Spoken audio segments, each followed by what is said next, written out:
She has nothing now, my daughter-in-law whispered just loud enough for the front row to hear. Not even the house. I heard it as clearly as if she had spoken directly into my ear, though I stood only a few feet from my husband's casket, my gloved hands resting lightly against the polished wood, my face composed, my posture straight, as if 42 years of marriage could be folded neatly into silence and lace. The church smelled of white lilies and old wood, sunlight filtering through stained glass and casting soft colors across the pews filled with people who had come to mourn Noel Whitmore. A respected man, a generous man, a man who apparently had left behind a widow they now believed to be penniless. I did not turn toward Vanessa. I did not correct her. Instead, I adjusted the cuff of my black glove and kept my gaze forward, as though I had not just been reduced to nothing in my own husband's farewell. That was the moment they all misunderstood me. They thought silence meant weakness. They thought grief had emptied me. They thought I was alone. The pastor continued speaking, his voice steady, recounting Noel's achievements, his kindness, the life we had built together. But the words seemed distant, like something happening in another room. What remained close, what lingered in the air between breaths and glances, was the quiet shift in how people looked at me. Some with pity, some with calculation. I noticed the way Vanessa leaned slightly toward my son, Ethan, her hand resting on his arm as if to anchor herself in a position she believed she now owned. I noticed how Ethan avoided looking at me altogether. That, more than anything, told me everything had already been decided in their minds. After the service, as guests rose and began to move toward the exit, I remained where I was for a moment longer, letting the space empty just enough so that I could breathe without their eyes pressing into me.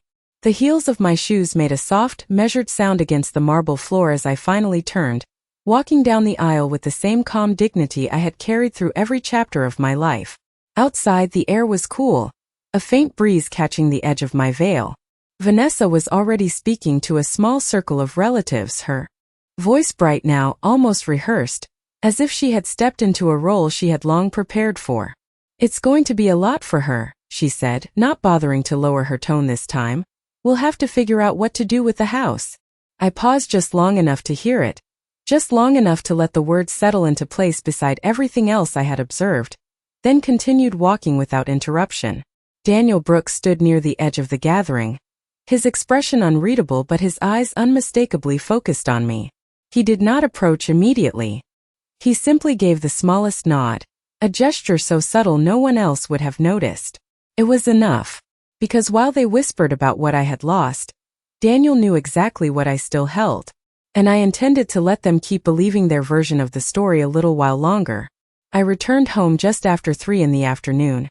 The same house that had once felt full now holding a quiet that was too precise, too arranged, as if even the walls understood that something had shifted. The staff had already cleared the breakfast dishes I had not touched, and the faint scent of coffee lingered in the kitchen, untouched, cooling in a porcelain cup that had been set out for me out of habit more than expectation. I removed my gloves carefully, placing them on the marble counter, smoothing them flat with the same attention I used for everything else, because routine was the only thing that still moved forward without question. For 42 years, I had never entered this house alone after something important.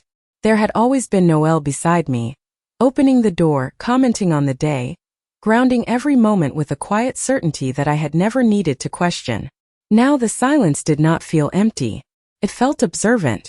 I walked through the living room slowly, my heels soft against the hardwood, past the photographs that had not yet been touched, frames still holding smiles that no longer matched the reality they were meant to preserve.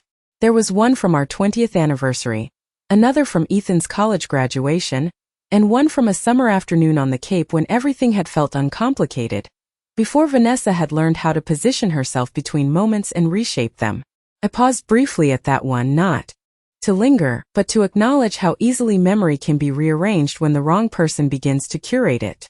Upstairs, the bedroom remained exactly as it had been that morning, Noel's watch still resting on the dresser, his reading glasses folded beside a book he would never finish.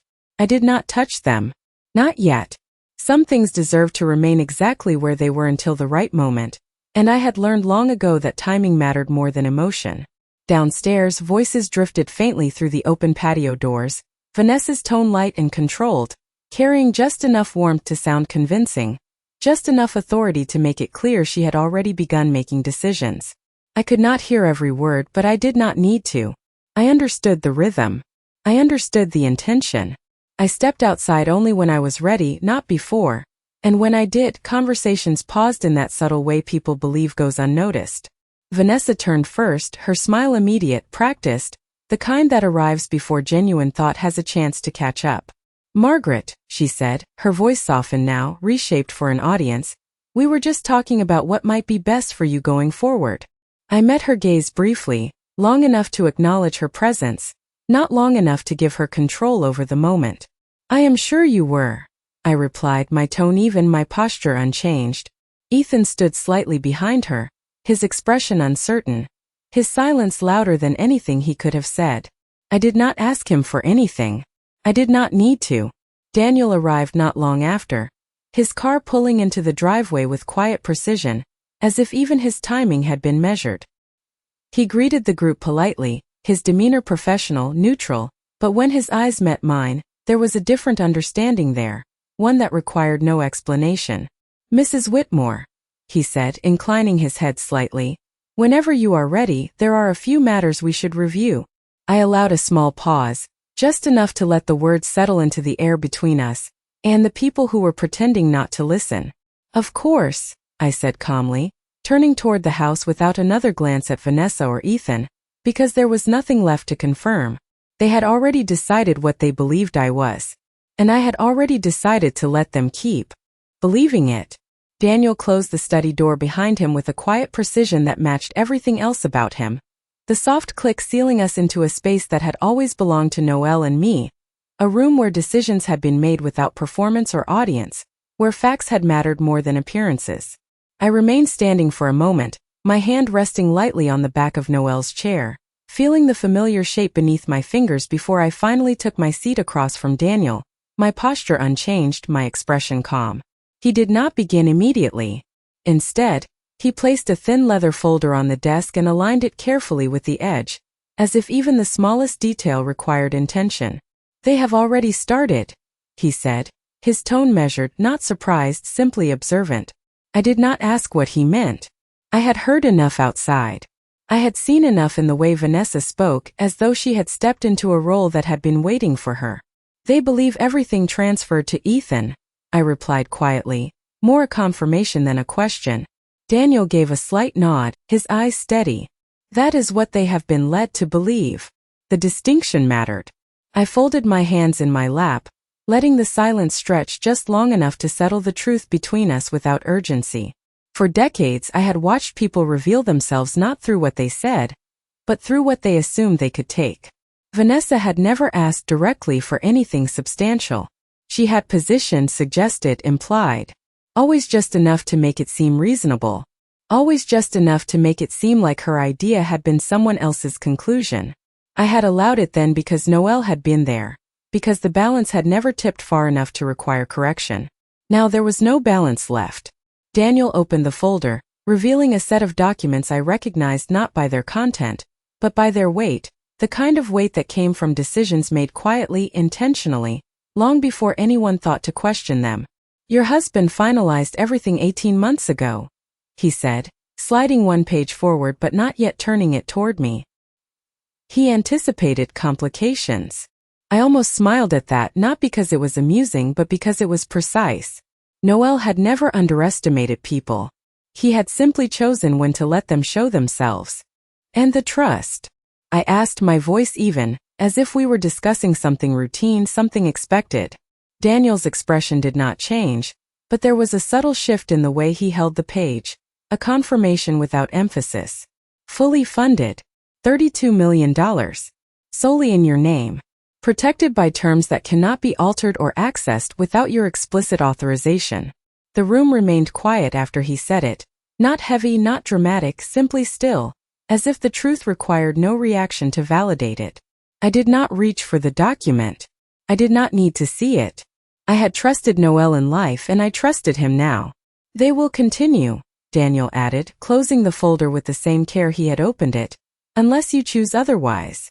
I considered that for a moment, not emotionally, not impulsively, but with the same clarity I had used for every important decision in my life.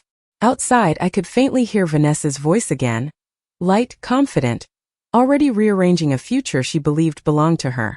I let the sound pass through the room without acknowledgement. "No," I said finally, my tone calm, final, without hesitation. "We will not correct them." Daniel studied me for a brief moment, not questioning, simply confirming that I understood exactly what that choice meant.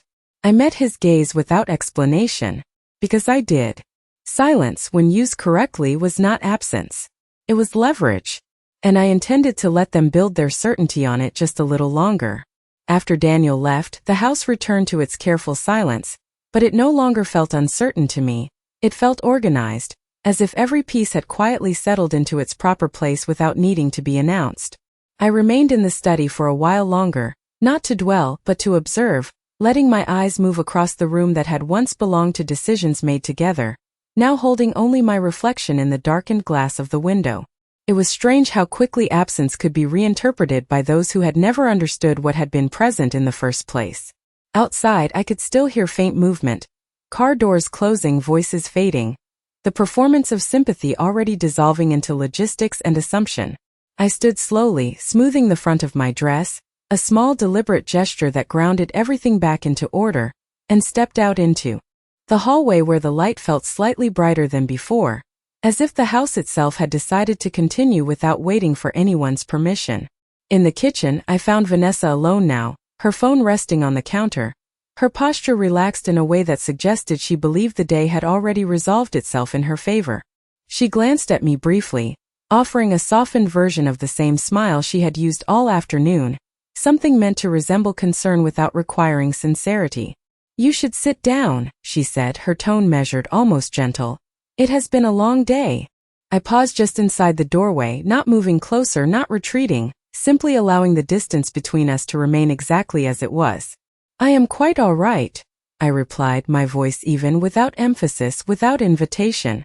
She nodded as though she had expected that answer, then turned slightly, reaching for a glass as if to busy her hands, as if stillness might reveal too much. "Ethan and I were talking," she continued, her voice light but deliberate, "about what might make things easier for you in the coming weeks. The house is quite large, and with everything that has happened, it might be overwhelming to manage on your own." I listened without interruption, not because I agreed, but because it was important to hear exactly how far she was willing to go when she believed no one would challenge her. "We think it would be best," she added after a brief pause, "to start discussing options sooner rather than later." Options. The word settled between us, carefully chosen, intentionally vague, designed to sound reasonable while carrying something much more specific beneath it. I studied her for a moment, not her expression, but the confidence behind it, the certainty that had already replaced courtesy. "You have given this considerable thought," I said quietly. It was not a question. She allowed a small, almost relieved smile, as though acknowledgement validated her position.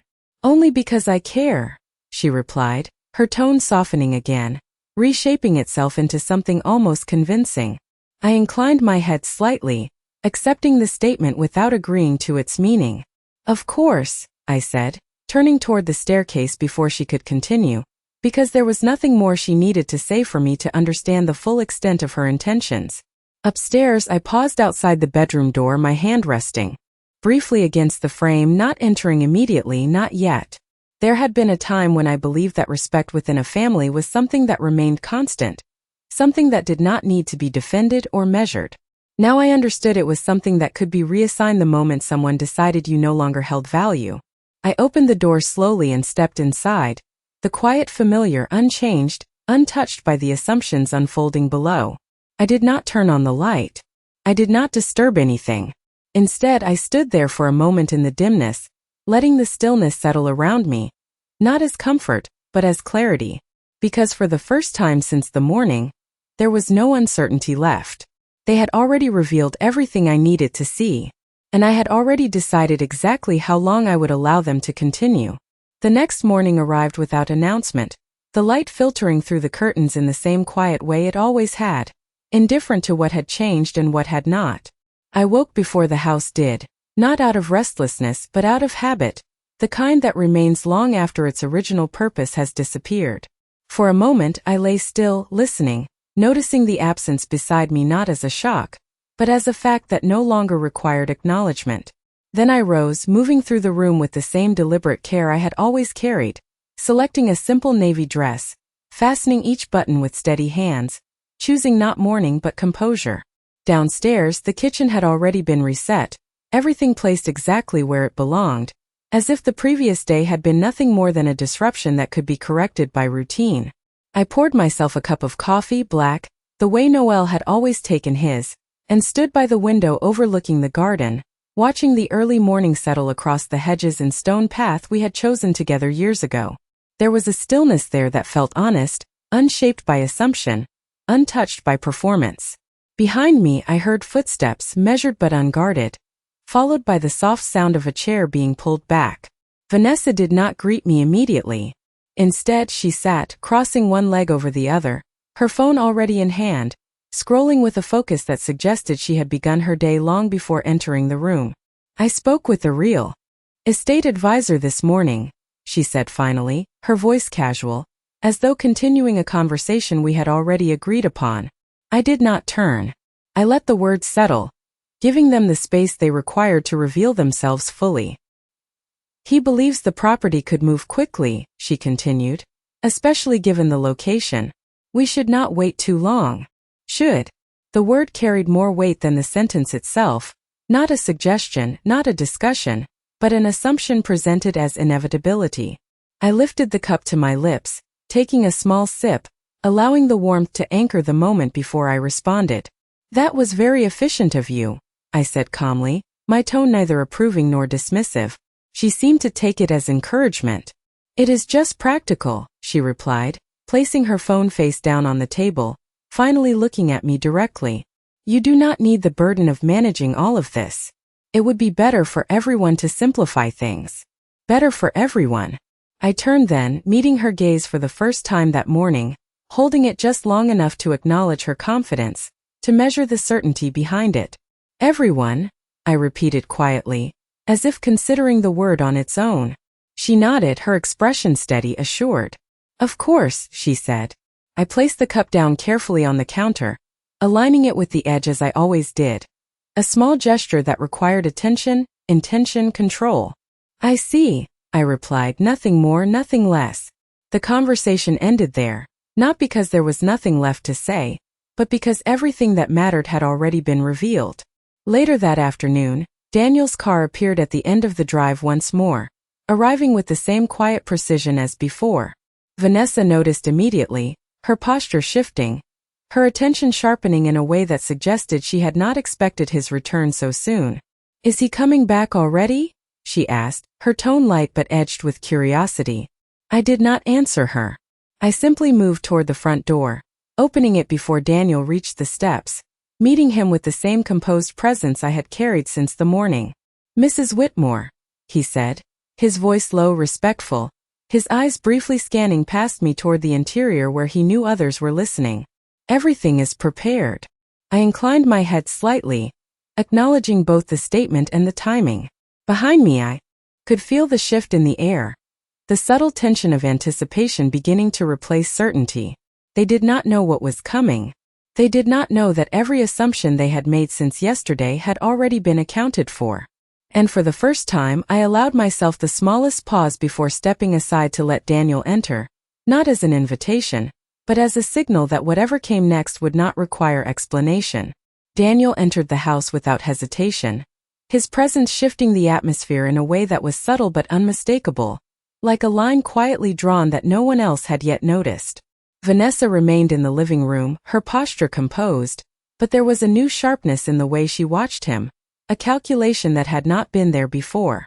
Ethan stood near the fireplace, his hands loosely at his sides, his expression uncertain, as though he could sense something changing but could not yet define it. I closed the door behind Daniel with a gentle motion, then gestured toward the study, not as a request but as a direction.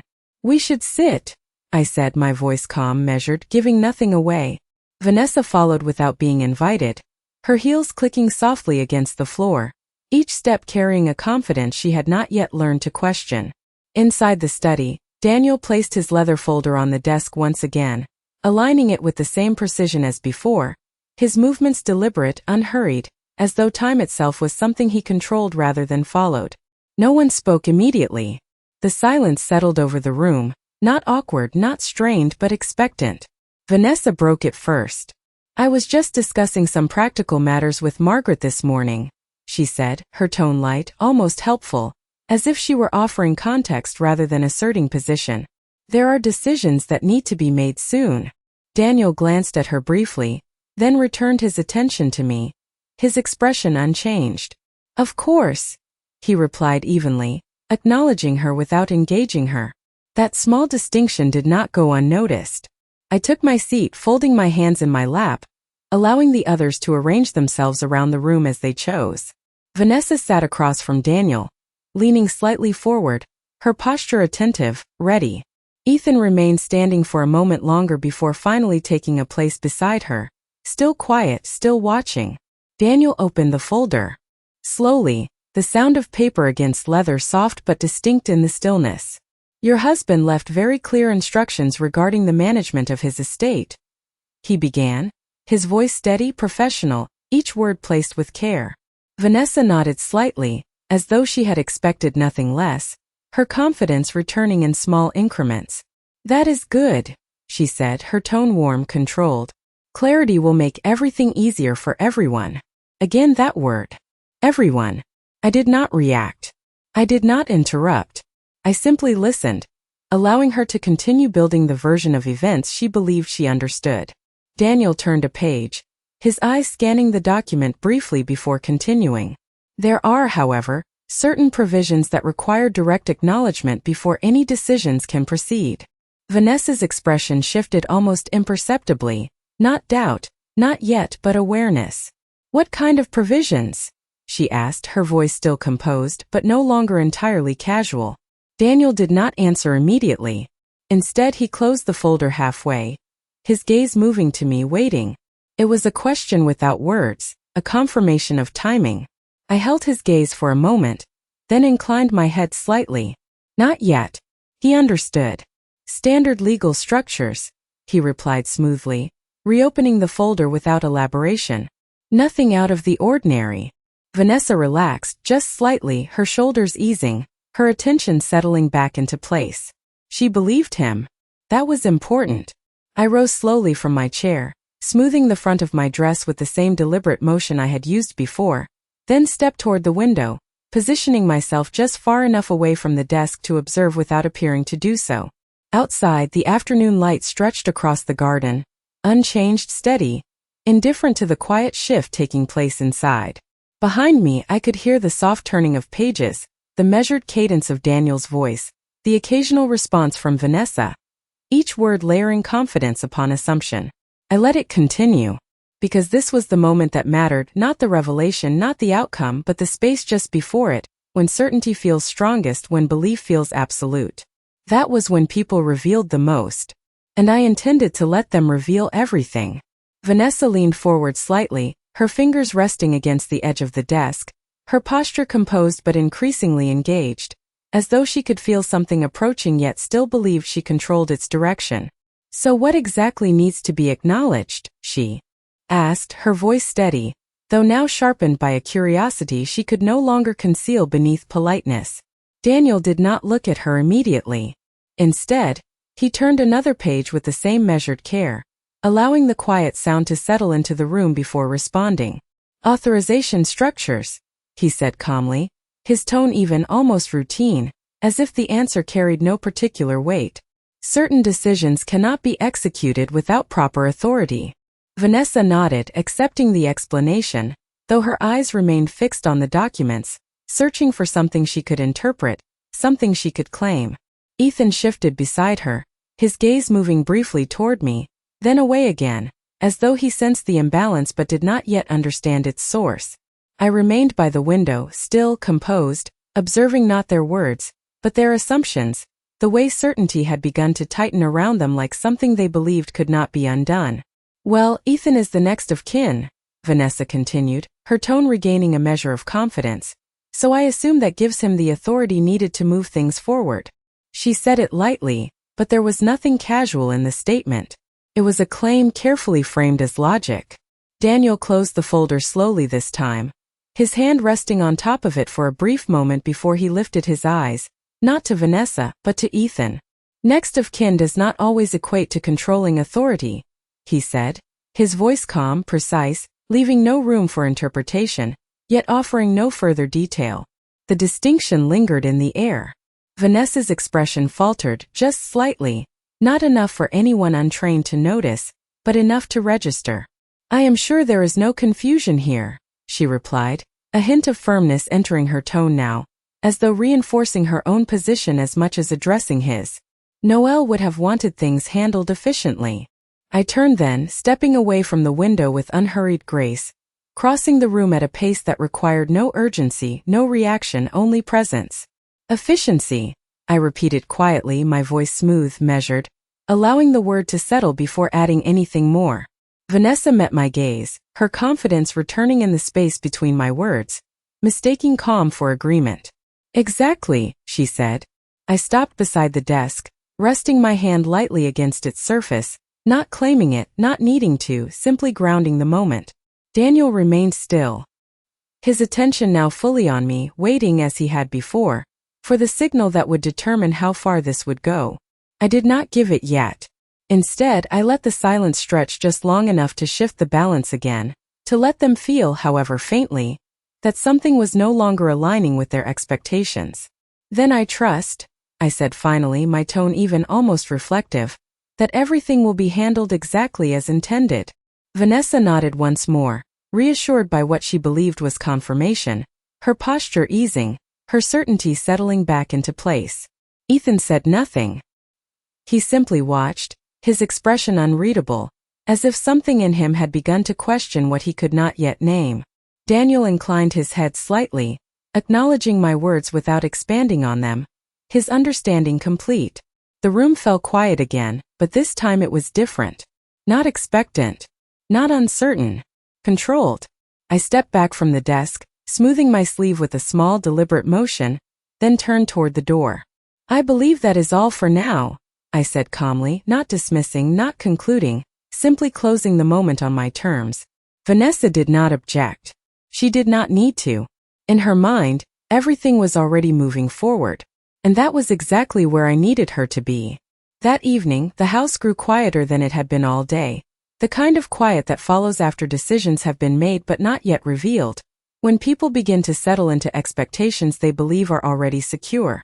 Vanessa moved through the rooms with an ease that had not been there before, her presence no longer cautious, no longer measured but assured, as if she had already stepped into a future she considered inevitable. I observed it without interruption, noting the small changes that spoke louder than anything she said, the way she instructed the staff without hesitation, the way she referenced the house as though it were already something she managed rather than something she occupied. Ethan remained quieter, his movements slower, less certain, as though something in him had begun to resist the narrative being constructed around him, though not strongly enough to challenge it. After dinner, which passed with polite conversation and careful omissions, Vanessa excused herself to take a call, her voice drifting faintly from the hallway, low and confident, discussing timelines, numbers, possibilities. I did not need to hear every word. I understood the pattern. When she returned, she paused briefly in the doorway of the living room, her expression composed, but there was a brightness there now, something sharpened by anticipation. The advisor is available tomorrow morning, she said, her tone light, almost pleased. He can come by and start evaluating everything. Everything. I sat in the armchair near the window, a book resting closed in my lap, my hands folded over it, not reading, simply holding the space it created. That is very efficient, I replied, my voice calm, unchanged. She smiled, taking it as agreement, as encouragement, as confirmation that nothing stood in her way. It is important to move quickly, she added, stepping further into the room, her posture relaxed, certain. These things can lose value if you wait too long. I inclined my head slightly, acknowledging the statement without endorsing its meaning. So I have been told, I said quietly. Ethan looked at me then, his expression searching, as if trying to reconcile something he could not yet articulate. For a moment it seemed as though he might speak, might question, might interrupt the steady progression of decisions being made around him. But he did not. He remained where he was, silent, allowing the current to carry him forward. Later, as the house settled into the stillness of night, I returned once more to the study, the room dimly lit by a single lamp, the desk exactly as we had left it earlier. Daniel had not taken the documents with him. He had left them here intentionally, precisely, as if placing them within reach was itself part of the process. I approached the desk slowly, resting my hand on the leather folder, feeling its weight beneath my fingers, not opening it, not needing to confirm what I already knew. Outside, the garden lay quiet under the soft glow of the exterior lights, unchanged, unaffected by the quiet shifts unfolding inside. I stood there for a moment, allowing the stillness to settle, not as hesitation but as timing, because everything was now in place. The assumptions had been made. The decisions had been set in motion. The confidence had reached its peak. And that was when truth carried the greatest weight. I turned off the lamp with a small, deliberate motion, leaving the room in darkness, not as an ending but as a pause. Tomorrow would not require explanation. It would require presence. And I intended to give them exactly that. The next morning arrived with a clarity that felt almost deliberate, the sky pale and still, the kind of light that reveals everything without effort or distortion. I was already dressed when the front gate opened, the quiet hum of a car approaching carrying through the house before anyone else had fully settled into the day. Vanessa appeared moments later, her expression composed but alert, her movements quicker now, sharper, as if anticipation had replaced patience entirely. "He is here," she said, not as information, but as confirmation of something she believed had already begun. I stepped into the foyer just as Daniel entered, his presence unchanged, steady, controlled, the leather folder once again in his hand. Behind him, a second man followed briefly before remaining near the entrance, respectful, observant, uninvolved. Vanessa noticed immediately, her gaze flicking between them, recalculating. "We were expecting the advisor," she said, her tone polite but edged with confusion. Daniel inclined his head slightly. "There has been a slight adjustment to the schedule," he replied calmly, stepping further inside without waiting for permission. I moved past them, leading the way into the study, not looking back, knowing they would follow. The room felt different now, not because anything had changed, but because everything had aligned. Vanessa took her seat quickly, her posture upright, her confidence still intact but no longer effortless. Ethan remained beside her, quieter than before, his attention fixed on Daniel, as though sensing that this moment would define something he had not yet prepared himself to face. I remained standing for a moment, then took my place beside the desk, my hand resting lightly against its surface, the same position I had chosen before, not asserting, not yielding. Daniel set the folder down, opening it without hesitation, the sound of paper unfolding precise, final. "Before any external evaluations proceed," he began, his voice even carrying clearly through the room, "there are matters that must be formally acknowledged." Vanessa leaned forward slightly, her expression focused, expectant. "Of course," she said, her tone measured, prepared to agree before hearing the terms. Daniel turned the first document toward her, not offering explanation yet, allowing the weight of the moment to arrive on its own. "This estate," he continued, "is not structured under a direct transfer of control to next of kin." The words landed without emphasis, but their meaning settled heavily into the space between us. Vanessa's expression stilled, not yet breaking but no longer certain. "I do not understand," she said carefully, her voice controlled, though the ease had disappeared. Daniel did not rush. "A protected trust was established," he said, his gaze steady, 18 months prior. Fully funded. $32 million. Sole beneficiary, Mrs. Margaret Whitmore. Silence followed, not empty but absolute. Ethan looked at me then, truly looked for the first time since the funeral, his expression shifting from confusion to something deeper, something closer to recognition. Vanessa did not move at first. Her eyes remained on the document, as if reading might change what had already been written.